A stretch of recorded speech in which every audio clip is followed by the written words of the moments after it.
இந்நாள் இனிய நாளாக அமைய ராமானுஜர் திருவடியை பற்றி பரந்தாமனை அறிவோம். தினம் ஒரு நாராயணீயம். மிருது மிருது விகசந்தாம் உன்மிஷத்தந்தவந்தௌ பதன பதித கேசௌ திருஷ்ய பாதாப்ஜதேசௌ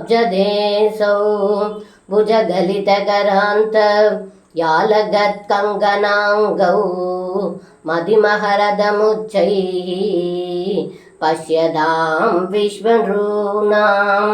இந்த பாடலுக்கு அர்த்தம்: ஏ குருவாயூரப்பா, தாங்களும் பலராமனும் கொஞ்சி கொஞ்சி சிரிக்கும் பொழுது தங்களுடைய முத்துப்பற்கள் அழகாக வெளியே தெரிகின்றது. முன்னெற்றியில் விழும் முடிகளில் திருமுகத்தை மறைக்கின்றன. தவழும் பொழுது தங்களுடைய முழங்கால்கள் அழகாக தெரிகின்றன. தங்களுடைய மணிக்கட்டில் இருக்கும் வளையல்கள் நழுவும் பொழுது அந்த தழும்புகள் அழகாக இருக்கின்றன. இத்தகைய சிறப்புடைய தாங்கள் இருவரையும் காணும் மக்கள்கள் அனைவரின் மனதையும் கவர்ந்தீர்கள் என்று இந்த பாடலில் பட்டத்ரி சொல்கின்றார். சர்வம் கிருஷ்ணார்ப்பணம். ஸ்ரீ குருவாயூரப்பன் திருவடிகளே சரணம்.